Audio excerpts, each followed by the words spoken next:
Então, assim, o investimento da moda mostra que você não tem estratégia. Quanto mais você se apaixona por algo e se agarra a isso, mostra que você não tem estratégia, você tem emoção.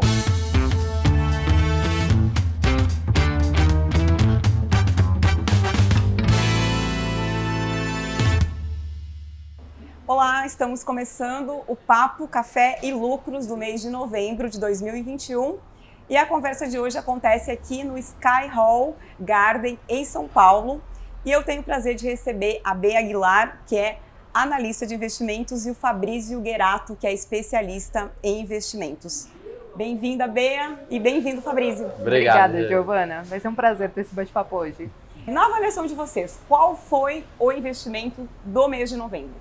Será que a gente vai concordar, Fabrício? Não sei, espero que não. Eu vou fugir um pouco da minha bolha, Giovana, porque eu gosto muito de renda variável, mas eu acho que teve um investimento que foi, e pode continuar sendo ainda, mas isso é um papo mais pra frente, que foi justamente a questão da renda fixa, né?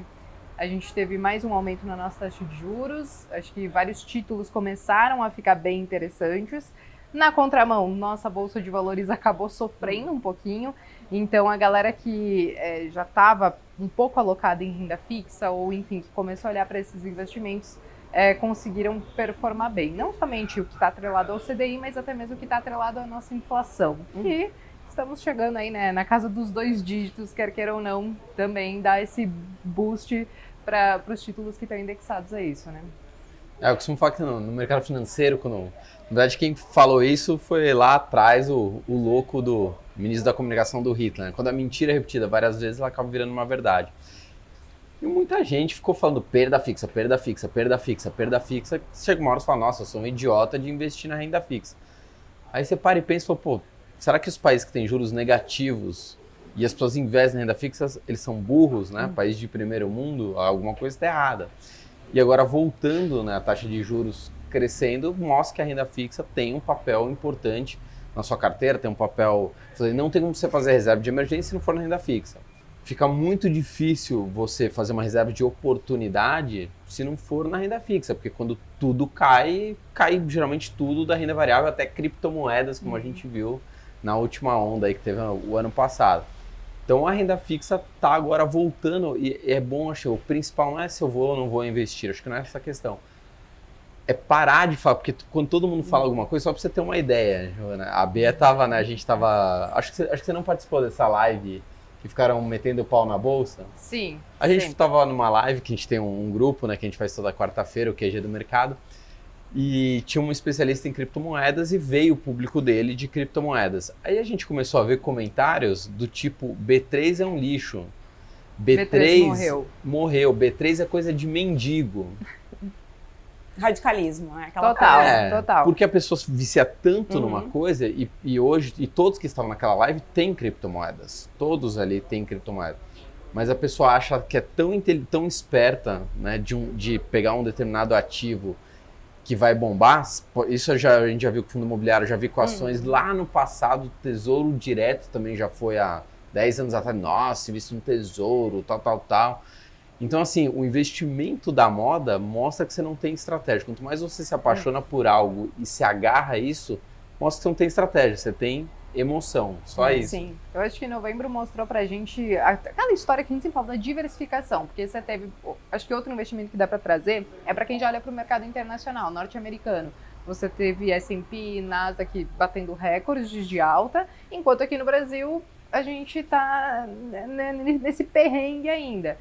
Cripto subiu bastante no mês retrasado, porém deu uma recuada aí nesse último mês. Então, às vezes você fica muito só abomina um e abraça outro, você corre o risco de ficar nessa montanha-russa, nessa volatilidade gigantesca que não é saudável e às vezes tira o investidor do mercado muito antes do que ele gostaria. Mas, ainda de novembro, eu olharia muito para o mercado norte-americano, que eu acho que, apesar da moeda em si, né, não ter se valorizado tanto esse mês assim, eu acho que lá fora, as bolsas lá fora, que aí sim eu volto para minha bolha, que é mercado de renda variável, foram muito bem também, além da renda fixa. Eu acho que é bacana a gente falar que tem uma regra de ouro aí no mercado financeiro que rentabilidade passada não é garantia de rentabilidade no futuro. Total. E que também, né, todo mundo sempre, né, os especialistas, né, as pessoas que prezam pela clareza e pela educação financeira, é de falar diversificação, que vocês já mencionaram. E aí, só aproveitando que você comentou dos investimentos no exterior, a gente tem também relatos, né, de analistas, de especialistas, comentando que o brasileiro está agora um pouco mais aberto a entender como funciona o mercado internacional, assim colocar isso no radar. Então, vocês também percebem isso em contato com as pessoas, assim, no dia a dia? Acho que a educação financeira vai trazendo uma mudança, né? Tem um fato que foi inédito, né? Pelo menos que eu vi que foi inédito. Há muitos anos atrás, o que acontecia? Primeiro que o número de investidores não subia, né? Ficava ali em 500 mil e não saia daquilo, 400, 600 e tal. Quando a bolsa caía, reduzia drasticamente os CPFs ali ativos, né? Que estavam ali realmente negociando. E quando subia, voltava e ficava nessa onda. Qual que foi o movimento completamente atípico? E isso é culpa da comunicação, uma culpa positiva da comunicação. O ano passado foi o caos. Imagina você ver o seu patrimônio derreter 50% em um mês. Para quem não está acostumado com isso, é o caos. Só que o suporte emocional que a imprensa, os influenciadores davam, tipo, porque eu não estava em pânico, eu sei que a Bea não estava em pânico, nossos amigos influenciadores não estavam, não é que a gente estava blefando, porque a gente realmente estava em pânico, porque a gente já viu coisas semelhantes acontecerem. Claro que ninguém imaginava que no mesmo ano tudo ia voltar. Só que o fato totalmente atípico, né, voltando a essa questão da educação financeira que você está falando, a galera está investindo mais no exterior, sim, por quê? Porque eles estão emocionalmente mais confortáveis, porque eles conseguem ter uma relação com investidores que têm muito mais experiência que eles, e consegue ver o que eles estão fazendo, né? Então fala, putz, o cara ali que já tem seu primeiro milhão, que investe há 5 anos, há 10 anos, há 15 anos, tá fazendo isso. Então, eu fico mais tranquilo, coisa que não tinha há 10 anos atrás. Tem referência, né? Não tinha referência. Sim. Então você ficava, aquele negócio, prefiro errar com todo mundo do que acertar sozinho. Que é uma coisa... Eu acho que sobre isso ainda tem que fazer uma ponderação, porque acho que a gente já investe no mercado norte-americano já tem um bom tempo, né, Fabrício? E muita gente... com essas últimas quedas, dessas últimas semanas mesmo da Bolsa, começaram a olhar nesse momento. Só que, se a gente olhar para o mercado norte-americano, ele já andou muito. Você tem estímulos, por hora a taxa de juros ela deve continuar aí nesse curto prazo do jeito que está lá, porém, o que a gente espera, pelo menos das próximas reuniões, né, do Fed, do Serginho Groisman, né, que a gente chama norte-americano, a gente deve ver uma redução desses estímulos. Então, assim, essas pequenas mudanças que devem acontecer até o final de 2022, 2023, isso pode impactar a bolsa lá. Então, é muito para fazer o alerta que a galera vai entrando muito na empolgação, achando que, ok, bolsa norte-americana é maravilhosa, você investir em dólar também é muito legal, mas como se só tivesse uma linha reta. Então, é só mais essa questão de manter aquela questão da diversificação, de não entrar tanto na euforia assim, porque, né, já andou bastante, tem gente que fala em algumas possíveis correções de curto prazo, apesar de que não dá para saber, não dá para se prever o futuro, mas é muito estar preparado para isso. Se você tem alguma mudança estrutural, você vai reduzir os estímulos, que isso pode vir nas próximas reuniões, você vai ter um aumento na taxa de juros, é claro que o nosso câmbio também pode acabar sofrendo. Sim. Mas os ativos lá fora também podem ter impacto. Então é muito colocar tudo isso na conta. É importante olhar, mas já meio que entendendo o que você pode esperar. E se não acontecer, pelo menos você estava preparado. Como que tá? Vocês estão sempre falando muito na renda variável, né? Você começou aí a sua primeira resposta, inclusive falando que ia sair da sua bolha. Como tem muita gente agora falando que 2022 vai ser o ano da renda fixa, vocês estão considerando mexer um pouquinho aí na carteira? Dá para compartilhar um pouco do que talvez entre aí de novidade no portfólio de investimentos de vocês? Eu estou sempre fazendo rebalanceamento, tenho certeza que a Bea também. Vai entrar um pouquinho mais de renda fixa, eu sempre mantenho próximo de 80% na renda variável. Todo mundo faz uma pergunta assim, quanto que eu tenho que ter na renda variável? E tem uma regra do 100 que torna a vida das pessoas muito mais fácil. 100, número 100, menos a sua idade. Então, você tem 30 anos, 100 menos 30, 70. Então, mais ou menos, você pode ter 70% na renda variável. Aí fica uma coisa, para não ficar aquele negócio, depende, você tem filho, você é funcionário público, você tem estabilidade, você é empresário. Claro, tudo isso daí tem que ser levado em conta, mas para você ter uma noção básica, você consegue por aí. Ou seja, uma pessoa que tem 60 anos, ter 80% na renda variável, 90%, talvez não faça tanto sentido. Então, acho que é isso. Mas sim, eu tô aumentando um pouquinho minha exposição na renda fixa, assim como ao mesmo tempo estou aumentando também um pouquinho minha exposição em criptomoedas, para você ver que uma coisa... Você já está respondendo a minha próxima pergunta. Então vou manter aqui. Mas a gente tem que acompanhar, você tem que entender o seguinte, se a gente tem renda fixa pagando 16% ao ano, claro, sem descontar a inflação, né, 16% ali líquido, né, não ganho real, o prêmio da renda variável fica muito diferente. Fala assim, bom, eu vou correr risco, muito risco na renda variável. Então, esse troço precisa me dar pelo menos 25%, 30%, 40%, porque senão eu ganho garantido ali 16%. Então, o jogo sempre vai tendo essas mudanças. E só para finalizar aqui, as pessoas toda hora se apegam a alguma coisa, como a gente já tinha falado. A gente já vai entrar em criptomoedas, coisa e tal. Sempre pensa nos cenários que podem dar, falando português claro, pode dar cagada, e às vezes cenários que você nem pensou. Aí você fala assim, pô, não, mas as criptomoedas, eu falo, tá, e se dá alguma coisa com a blockchain? Não tô falando que vai dar, nunca deu até hoje, e nada é mais tentado ser hackeado ou invadido do que a blockchain. Mas e se acontece?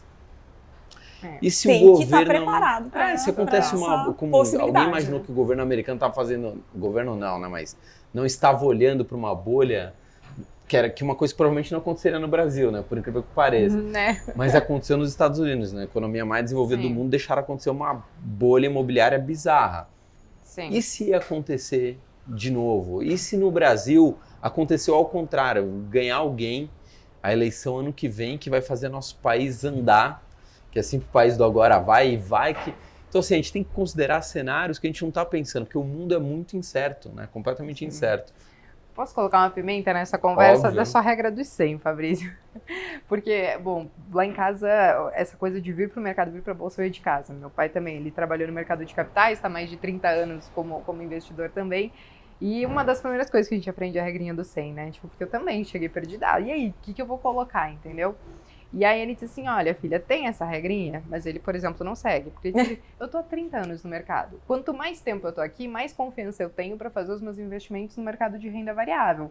Então, nessas últimas conversas que eu tive com ele, ele tem 60 e alguma coisa, gente, desculpa, mas ele tem 70 e poucos % em renda variável, então é muito dessa questão, o perfil que você falou, que é importante, as suas condições de talvez você se expor de uma certa maneira e o tanto de conhecimento, porque eu acho que acima de tudo, quando você começa, não dá pra você começar já, né, nossa, super ousado e não sei o que, apesar de que muita gente começou, porque acaba pegando às vezes a gente como exemplo, né? Sim. Mesmo a gente dizendo assim, gente, calma, é que a gente, até chegar como a gente faz hoje, a gente teve várias mudanças. Em 2014 e 2015, que a gente tinha uma taxa de juros de 14,25%, eu tinha renda variável, eu tinha pré pagando 18%. Então, assim, as coisas foram mudando, eu fui mudando meu perfil, fui olhando mais para a bolsa, conhecendo um pouco melhor, entendendo como que você estuda algumas empresas, e eu fui fazendo essa mudança. E eu passei a me sentir um pouco desconfortável com renda fixa longa, com mais de 3, 4 anos. Porque muita coisa acontece no Brasil em 3, 4 anos.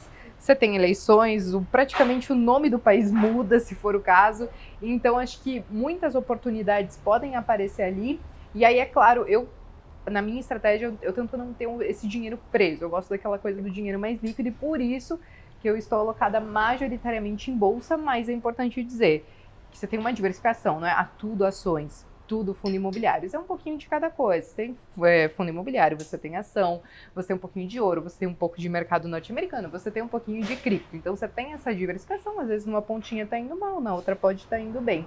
A renda fixa, para mim é reserva de emergência, que eu não junto ela no meu bolo de investimento, porque a reserva de emergência... Você deixa ela separada. Separadinha, aí você vai ter que olhar para uma renda fixa, porque você não pode ter uma emergência e você precisar daquele dinheiro e não ter o dinheiro que você esperava.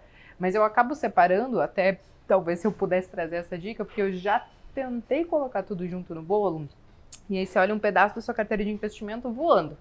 Mas a sua reserva de emergência tá ali, entendeu? Mal é mal, superando uma Ainda é uma inflação. certa aflição. E você pensa assim, gente, não tá rendendo nada. Mas é que reserva de emergência não é para render. Ela precisa ser seu colete salva-vidas para se der uma coisa muito terrível e Tem você que ter precisar. liquidez, né? Exatamente. Não é só o perder o emprego. Às vezes é uma coisa de saúde. Eu sempre brinco. Eu falo que meu noivo foi sequestrado. Daí, como é que eu vou pedir um prazo de D+30 para sacar aquele dinheiro e aí Se é que sua família pagaria o resgate, né? Também tem essa, né? Então, Vamos ser realista, né? E aí você tem que fazer colocar todas essas situações aí na ponta para levar isso em consideração. Então hoje eu deixo isso separado, você tem que ter isso num lugar que você considera seguro, líquido e tal. Mas é só isso que deve continuar de renda fixa para mim. Vocês têm alguma história aí, ou positiva ou até negativa, da experiência de quando vocês começaram a investir? Que eu imagino que muita gente tem essa curiosidade, né? Vocês são, né, são duas pessoas com muitos seguidores, né, nas redes sociais, que tem aí todo, né, também um contato, muitas vezes direto, né, com essas dúvidas, com essas pessoas que querem investir. Então, acho que seria bacana compartilhar um pouquinho. Qual foi o seu primeiro investimento? Até hoje eu não sei. Meu primeiro investimento foi em Petrobras. E aí tinha um cara muito antigo do mercado financeiro, o cara que trabalhou no pregão Viva Voz, o cara das antigas. Você dava bom dia, ele falava assim, investe em Petro, Petro é Petro. Ele só falava isso, parecia um mantra. Aí eu falei, pô, vou começar a investir. E quando eu comecei a investir, não tinha esse acesso bizarro de informações. Só investia a elite, né? Quem investia em ações era a elite do país, os ricos. E eu lá com minha miserinha ali, falei, pô, vou entrar nesse troço. E achei que tivesse descoberto a fórmula da Coca-Cola. Falei, muito fácil. Eu invisto, vou ser sócio de grandes empresas, posso ficar tranquilo, só vai valorizar. E eu comprei na época Petrobras a R$50. Para quem não sabe, Petrobras chegou a valer menos de 5, 4 e pouco. Só para você ter uma noção. E da queda, né?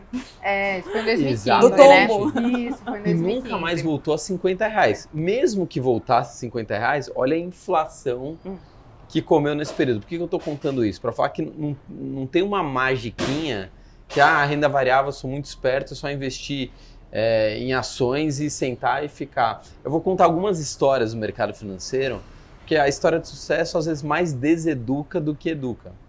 Vou contar uma história rapidinha. Tinha uma médica, não vou falar aqui o nome dela, que ela saiu até nos jornais, tal, ela trabalhava numa corretora X, e ela achou que tivesse descoberto a fórmula da Coca-Cola. Ela achava mesmo. Ela fazia uma operação com trave em opção, tal, ela desenvolveu uma matemática maluca, e ela achou que tivesse descoberto. Resumindo, o negócio não deu certo, o mercado virou, ela teve que sair literalmente fugida, ela desapareceu do mapa, porque quebrou um monte de cliente, e teve que sumir. Uma médica, então tinha uma carreira, tipo, destruiu a vida dela e um monte de gente. Vou contar outra história. Uma vez eu entro na sala de um dono de uma corretora de valores, aí fala assim, esse aqui é o Fabrício, né, assessor de imprensa, tal, conhece todo mundo. Papo sem pé nem cabeça, né, tipo, me chama na sala de reunião para ficar me apresentando, tal. Aí depois eu falei, o que era? Até essa pessoa que estava na sala de reunião hoje é um vereador aqui de São Paulo. Aí ele falou, o que aconteceu? Eles colocaram o dinheiro da igreja aqui, na renda variável, para uma pessoa operar. Acho que não sabiam o que estavam fazendo, perderam o dinheiro todo da igreja, ainda deixaram uma dívida aqui dentro e quer que eu arque com essa dívida. Foi problema de você, ou seja, pegaram mais dinheiro da igreja para cobrir a dívida, além de todo o dinheiro que perdeu. Já vi gente bater que deixa em garantia a casa, muita gente não sabe disso. Hoje em dia eu não sei se funciona ainda assim. Deixa a casa em garantia, tá lá, dorme com uma operação ali, dá errado, no dia seguinte vai o advogado da corretora, pois essa casa não é mais sua aqui, é da corretora para cobrir o seu prejuízo. Então, estou contando algumas histórias para falar que brincar de cassino geralmente acaba muito mal. O mercado ele mudou bastante essa questão de garantia. Antigamente você ia fazer, por exemplo, operação a termo, né, que você pega as ações emprestadas para, enfim, tentar surfar algum movimento que sabe que vai acontecer. Só que a garantia eram as ações. Então, se você faz um a termo, você está esperando que uma ação suba, mas a garantia são as ações que você tem na carteira e o mercado cai, a sua garantia derrete, você perde dinheiro no termo e você vai pagar a corretora como? Então, mudou muito isso. Hoje, para você entregar algumas garantias para poder fazer esse tipo de operação, você não precisa mais entregar a casa, você tem ativos ali que são um pouquinho mais sólidos do que as próprias ações que acabavam se desvalorizando às vezes, né? Agora, meus primeiros investimentos, e que eu sempre conto, porque não foram investimentos ruins, mas o problema era na minha cabeça na época, né? Então, lá por 2010, 2011, isso em renda variável, né? Eu comprei Itaú e comprei um fundo imobiliário de shopping. Gente, não eram investimentos ruins, mas de 2011 a 2016 o mercado ele caiu a conta-gotas. Então, assim, eu comprei e eu vi o negócio meio que derretendo, eu ficava meio, e aí, o que eu vou fazer, o que não vou fazer? E aí foi muito naquele efeito manada, você tinha taxa de juros subindo, você tinha o mercado caindo, eu falei, quer saber, eu vou zerar no prejuízo e vou para uma renda fixa e tal, que tava a taxa de juros subindo. Ainda que quando chegou em 2014, 2015, alguns títulos começaram a vencer, eu falei, você tinha que fazer a escolha, né? Renda fixa ou renda variável. Eu ainda assim fiquei um pouco dividida, né, ali diversificada, mas eu comecei um pouquinho mais para renda variável. Aí eu comprei de novo esses ativos, mas assim, é muito isso. Às vezes a gente fica girando muito a carteira sem saber o que está fazendo e olhando muito o curto prazo, porque se você for ver um Itaú da vida, apesar de que a gente conversa muito sobre isso, né, Fabrício, da situação dos bancos, que vira e mexe tem um fator que muda, que agora você vai olhar uma coisa diferente, você pode esperar uma coisa diferente. No longo prazo, ele foi um bom investimento, tanto na questão de rentabilidade de valorização, como questão de dividendos. Mas por não saber o que estava fazendo e por esse desespero mesmo de ver caindo e não saber o que fazer ali naquele momento, eu simplesmente saí zerando e sabe, fui muito no efeito FOMO, né? Se fosse hoje, você teria segurado? Não, hoje, assim, eu pelo menos, eu entrei um pouquinho mais forte nesse mercado de ações ali, 2014, 15, 16, depois quando eu tinha renda fixa, mas comecei a migrar mais para esse mercado, e não foi, você teve que segurar ainda um tempo aquela batata quente na mão, porque as coisas começaram a acontecer só depois de 2016, depois de 2017, então eu segurei essa batata quente, acho que isso é bom porque a gente aprende bastante também, mas eu acho que acima de tudo isso foi aprender a olhar para o longo prazo. Não vai subir linha reta, você sabe, só que o olhar para o longo prazo, eu acho que a gente tem que ponderar que não é você comprar e esquecer as coisas que você tem lá.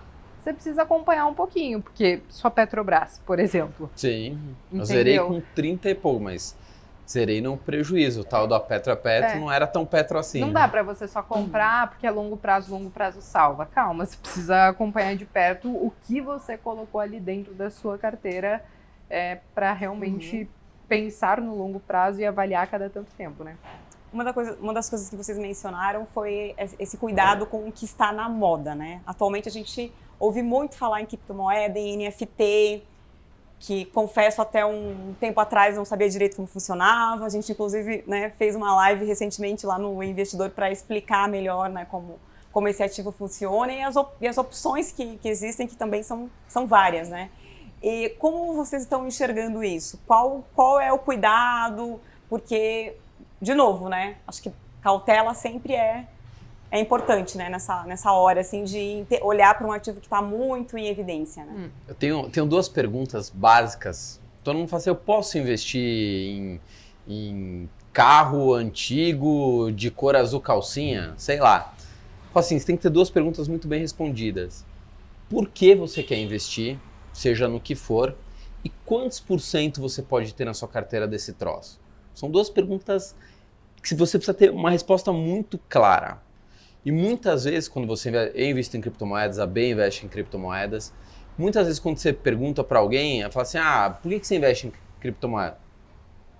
Porque eu acho que vai subir. Não, isso não é uma resposta sustentável, isso não tem sustentação nenhuma. Você fez já uma análise fundamentalista, você fez uma análise técnica do ativo, você está vendo o que está acontecendo no mundo, para onde está indo, e quantos % você pode ter, quantos % sua carteira permite, da parte de renda variável, dessa parte de renda variável, quantos % ela permite ter de criptomoedas? Porque até agora a gente viu meio que um movimento meio que único. A cripto sobe, ela desaba, mas sobe mais. Ela desaba, mas sobe mais. Quer dizer que esse movimento vai continuar eternamente? Não sabemos. A primeira fala da Giovana, né? O que aconteceu no passado não eu acredito que sim, a B com certeza acredita que sim, senão a gente não teria na carteira. Mas acreditar e ter certeza tem uma distância deste tamanho. E aí você percebe o seguinte, quanto menos você sabe como ganhar dinheiro de outras formas, que eu falo, a gente ganha dinheiro empreendendo e trabalhando. O investimento potencializa o dinheiro que a gente ganha dessas duas formas. Não adianta você ter R$1.000 e tentar multiplicar por 1.000 esses R$1.000. Você está brincando de cassino, você não tem estratégia.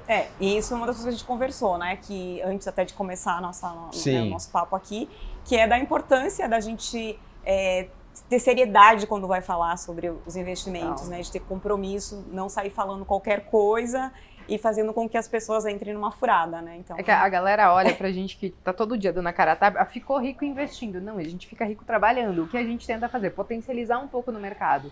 E eu acho que talvez eu posso, inclusive, ter pecado de, no início, não deixar isso claro, porque eu só falava de investimentos e não trazia a minha história, o que eu fiz. Então, assim, eu acho que tem que deixar isso muito claro, porque senão as pessoas se iludem, achando que vão brincar de cassino, de pegar 1.000, multiplicar por 1.000. E sem esquecer que dinheiro faz dinheiro. Então, você precisa trabalhar para poder colocar dinheiro no mercado e aí sim você tentar potencializar um pouco isso. Depois fala, depois falar um negócio. Não, agora, o que eu ia falar da questão de cripto, Fabrício, que é importantíssimo responder essas duas perguntas. E aí você falou um pouco da questão da análise. As pessoas, elas estão vindo para o mundo cripto e elas estão esquecendo de entender o porquê aquele ativo existe. Tem cripto que é de meme, tem cripto que tem o objetivo de quebrar o Elon Musk, criaram um projeto que é Stop Elon. E aí a função dessa cripto era simplesmente enriquecer quem criou esse projeto para eles ganharem tanto dinheiro ao ponto de comprar parte da Tesla e, lascar a empresa. Então, assim, existe esse tipo de absurdo no mercado cripto, que você tem aí 10 mil criptos, mas 99% não serve para nada, e as pessoas precisam entender isso. Elas não querem, geralmente, começar com feijão com arroz. É porque precisa estudar, precisa entender. Você quer entender o Bitcoin, que é o que você mais tem conteúdo? Vai pro Bitcoin. Você quer entender o Ethereum, quer entender que é a parte de tecnologia do Ethereum? Estuda esses projetos que é onde você tem mais conteúdo, começa muito com esse beabá, e aí depois eu acho que você consegue tranquilamente diversificar em outras. Mas aí ter muito esse cuidado, porque tem muita meme coin, né? Que são essas moedas que não servem pra nada, que são memes. E aí às vezes acontece isso. Essas meme coins, elas explodem. Depois que elas explodem, por, enfim, N fatores, aí que a galera chega. E eu tive um amigo médico que ele chegou e falou assim, o que você acha? Não sei o que, Dogecoin. Eu falei, gente, já foi, cuidado. Juro, assim, a lei de Murphy funciona no mercado de ações, que você compra imediatamente cai, o que você comprou é uma regra, né? Enfim. E aconteceu exatamente a mesma coisa com ele, com essas meme coins. Comprou, no dia seguinte desabou, a semana inteira desabou, entendeu? Então, tem que ter esse cuidado, porque a gente vê o efeito FOMO na Bolsa de Valores e em cripto, acho que isso é muito potencializado. Tem que cuidar demais. Eu acho que assim, é uma burrice hoje você não ter um pedaço da sua carteira em Bitcoin, outras criptos, mas é uma imbecilidade você ter 100% em Bitcoin, outras criptos. É muito simples. Eu fiz uma pesquisa na minha rede social esses dias, até acho que a gente comentou no QG. Você sabia que a Bolsa caiu por 6 anos seguidos ali, em 2009, 2010, todo ano só queda. Quase 80% não sabia. Porque a pessoa não viveu, porque ela não investia e também não procurou saber. Sim. Falei, você está acostumado com 2020, que a Bolsa fez isso aqui e recuperou rapidinho. Fala, nossa, que lindo, tá vendo? Cai, mas sempre volta. Nem sempre. E às vezes se demorar muito para voltar, perdeu da inflação. Tem gente, por exemplo, que não sabe que o melhor investimento, teve ano, que o melhor investimento foi o CDI. Se eu falar isso, o pessoal dá, sério? O CDI? Teve ano que foi o DOR, teve ano que foi o Small Cap, teve ano que foi o ouro, teve ano que foi o CDI. Se você pegar a tabela do que foi o melhor em cada ano, você vai ver que ela vareia, né? Vamos usar uma palavra aqui nova. Ela vareia absurdamente, né? Tem uma variação enorme do que é. Nem sempre a renda variável é o melhor investimento. Eu tenho que ter uma carteira, uma estratégia, que eu olho e falo assim, se tiver uma terceira guerra mundial, eu quebro ou simplesmente sangro, né? Sim. Se você fala assim, não, eu quebro, é porque você está brincando de cassino, você não tem estratégia nenhuma. Você está apostando em algo, e isso vale muito para as criptomoedas. Acho sim, eu volto a falar, acho que anota essa frase.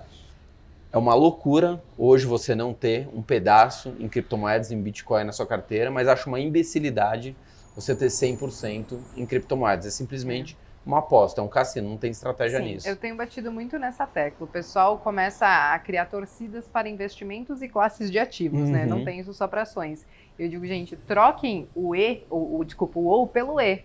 Eu tenho que investir na B3 ou em criptomoedas? Gente, você pode investir na B3 em criptomoedas. Você não precisa escolher. Olha que coisa maravilhosa que é a diversificação. Você não pode fazer tudo isso junto. Então, eu sempre falo pra galera, escolher o e não o ou, né? Porque senão você se limita a isso. Você fica meio que ao risco da ruína, porque se der alguma coisa muito errada com aquela classe de ativos ali, e aí? Você vai pra onde? O nosso papo tá super bacana e a gente tá indo já pro final e a gente não falou do mês de dezembro e um pouco mais aí, já pensando em 2022, que vai ser um ano com certeza extremamente, ainda mais, né, volátil, porque ano de eleições aqui no Brasil, então eu acho que a gente poderia falar um pouco do que vem pela frente e qual é aí a recomendação de vocês. Tradicionalmente, né, ano de eleição é o ano de volatilidade, porque uma hora a esquerda vai ganhar, uma hora talvez a direita ganhe, uma hora alguém toma uma facada, é completamente imprevisível. O mundo é imprevisível, não é só o Brasil, o mundo é imprevisível. Até antes da pandemia, o Trump estava reeleito com folga. E pela forma como ele tratou a pandemia, a questão dos negros, o negócio virou de um jeito que ele perdeu a eleição, mesmo estando com a máquina. Geralmente quem está com a máquina na mão vence as eleições, no mundo inteiro é assim, né? Porque você tem o poder do dinheiro, dos cargos públicos, etc, etc, etc. Então, o mundo é incerto. Você tentar prever o que vai acontecer é sempre uma burrice. Sempre uma burrice. Então, assim, a bolsa vai cair ou vai subir ano que vem? Sei lá, dólar vai subir ou vai cair? Sei lá, as criptos, que não tem nada a ver com eleição, vão subir ou vai cair? Sei lá, não tem como saber. Não tem como saber. Então, assim, hoje, tem como você não ter dólar na carteira? Para mim, não tem como você não ter dólar na carteira. Tem como você não ter ações nos Estados Unidos, que é a economia mais forte do mundo, que até hoje se provou que ela se recupera de qualquer coisa, né, mais rápido do que todo mundo? Acho que não tem como não ter. Na minha opinião, tem como você não ter renda fixa na sua carteira? Desde sempre, acho que também não tem como você não ter. Ou até mesmo um fundo imobiliário, né, que é a renda variável mais próxima da renda fixa ali. Então, assim, pro ano que vem, tenha certeza que você não tem certeza. Acho que essa é a principal coisa. Não tente prever. Não, mas estou vendo que eu acho que o Moro vai ganhar e o país vai andar. Todo mundo achava também que quando o Bolsonaro ganhasse, o país ia andar, né? Putz, Moro ministro, Paulo Guedes aí um liberal na economia. E hoje a gente está vendo que todo o projeto foi para o espaço e estão já só simplesmente fazendo ações para se reeleger. Várias coisas acontecem no meio do caminho, né? Que você não esperava. Então acho que é muito isso, é você esperar o inesperado, mas acima de tudo a gente costuma falar muito assim, a bolsa. Mas eu acho que para quem tá nesse mercado de renda variável, quem quer olhar para a B3, né, para a nossa bolsa aqui do Brasil, é muito realmente olhar para as empresas. Você tem empresas que estão aí há mais de 100 anos, que existem há 100, 200 anos, tem umas que estão desde o início da nossa bolsa de valores e que elas sobreviveram a vários tipos de governo, direita, esquerda, centro, várias coisas. Então, assim... Inflação absurdamente alta. Inflações de 4 dígitos, enfim. Então, é muito isso, é você olhar para empresas que conseguiram se adaptar ao longo de todos esses anos, que conseguiram passar por todas essas intempéries e tal, e conseguiram realmente sobreviver e ter essa paciência do longo prazo. O que acontece é que ano que vem a gente deve realmente ver um mercado muito mais volátil. 2014 foi assim, 2018 foi assim. Muitas vezes a galera pensava assim, se fulano ganhar, então agora a bolsa sobe. No que acabava de ser o resultado da eleição, a bolsa de valores caía. Então, porque às vezes ela até precifica um pouco antes, mas eu acho que um pouco antes, no caso de eleição, tudo pode mudar, a gente viu isso nas últimas eleições. Então é muito olhar assim para o nosso mercado, mas olhar para os ativos em específico que você tem e acreditar neles para o longo prazo. Às vezes pode cair ali no meio dessa volatilidade de eleições, mas a empresa em si, ela mantém os seus resultados, ela mantém os seus números, quais são as projeções que você consegue tatear e esperar aí para os próximos anos, para você conseguir se manter um pouco mais tranquilo, porque às vezes aquele precinho de tela ali, ele não vai te dizer tanta coisa assim no curto prazo. Pode te apresentar oportunidades, mas não é porque uma empresa está barata hoje que acabou, quebrou, não existe mais, entendeu? Então é mais esse tipo de cautela. Maravilha. Um recadinho final, assim, pro investidor? Posso? Bom, vou começar aqui. Começa para eu pensar no meu. Cara, olha a sua carteira, você tem que olhar para a sua carteira e falar, assim, você ter orgulho dela, não é apego, não é paixão, mas orgulho. Você fala assim, caramba, tá lindo isso aqui. E eu não tô apostando em nada. Eu tenho certeza que olhando para minha carteira, eu só sei que eu não sei o futuro. Eu tenho certeza que eu não sei o futuro. Por isso que eu tenho uma carteira desse jeito. por isso que eu tenho renda fixa, por isso que eu tenho bolsa, por isso que eu tenho investimento em dólar, por isso que eu tenho fundo imobiliário, por isso que eu tenho criptomoedas, né? Então, eu acho que é isso. Tenha certeza que quanto mais certeza você tem, a chance aumenta exponencialmente de você fazer uma grande cagada. Porque os grandes investidores são pessoas que sabem que o futuro é completamente imprevisível. Quem vai imaginar que 2 malucos vão pegar 2 aviões e se jogar contra 2 prédios? Quem vai imaginar que nos Estados Unidos uma pessoa lá, uma stripper que ganha $2.000 está financiando 7 casas ao mesmo tempo? Ou que a gente vai enfrentar uma pandemia mundial. Ou que a gente vai enfrentar uma pandemia que as pessoas em pleno 2020, com os caras que já foram pra Lua, já inventaram o smartphone, que você numa telinha resolve sua vida, e de repente vem um bichinho que você nem enxerga e vai fazer todo mundo ficar dentro de casa. Quem vai imaginar um troço desse, né? Não tem como imaginar. E esse tipo de coisa acontece. O mundo é incerto. Então, quanto mais certeza você tem, e agora, neste exato momento, que eu vejo muito é a certeza das criptos. A certeza que só vai valorizar. Quando você pergunta para alguém de cripto, fala assim, pô, legal, o cara vem, fala, geralmente são muito chatos. Aí você fala assim, tá, legal, mas o que pode dar errado? O que pode dar errado? Ah, putz, errado, sei lá, acabar a internet. É só isso que pode dar errado? Acabar a internet, que é algo que a chance é quase zero de acontecer. Só isso pode dar errado. Então, é um investimento mais seguro até que renda fixa, caramba. É muito seguro investir em criptomoedas, né? Então, acho que é um pouco disso. Não tenha certeza de nada. Eu acho que o meu recado ele vai realmente para a parte comportamental dos investidores. Eu acho que muita gente veio para a bolsa, o que é maravilhoso. Mas muita gente veio sem saber exatamente o que fazer, por onde começar, mas acima de tudo, sem tanta vontade de estudar, de pesquisar. Então, assim, o que eu sempre trago para as pessoas é questionem, me questionem. Às vezes eu falo umas groselhas, às vezes o Fabrício vai falar uma groselha. Acontece, entendeu? Acontece. A gente também tá aqui aprendendo, por exemplo, que você está 10 anos no mercado, tá, mas a gente erra, a gente acerta e tal. E eu acho que o mercado ele não dá espaço pra gente preguiçosa. Eu acho que gente preguiçosa que não tá afim de estudar, não tá afim de pesquisar, não tá afim de questionar, simplesmente quer copiar o que a gente faz ou copiar o que estão te indicando sem questionar e entender às vezes a tese do investimento, eu acho que essas pessoas elas vão ter vida muito curta no mercado. Então eu diria que é só para não ser um investidor meio preguiçoso aí para você poder ficar por muitos e muitos anos aqui. Maravilha. Muito obrigada, Bea. Muito obrigada, Fabrício, aí pelo tempo de vocês. Foi um prazer recebê-los aqui no Papo Café e Lucros. Imagina, o prazer foi nosso, né? Maravilhoso. Certeza. Obrigada, Giovana. E obrigada a você também pela sua audiência. Não esquece, se ainda não curte aí o canal, né, do Investidor, vai lá, aciona as notificações. E a gente se encontra em dezembro com um programa que a gente vai preparar especialmente para falar mais aí do que vem por aí em 2022. A conta Até a gente a precisa próxima. pagar, não? A gente precisa pagar essa conta ou não? Tá na faixa? O que é? A conta a gente precisa pagar aqui? Não, gente, tá tudo nosso, tá tudo certo. Pode investir esse dinheiro do cafezinho, tá? Ótimo, boa. Até mais, gente.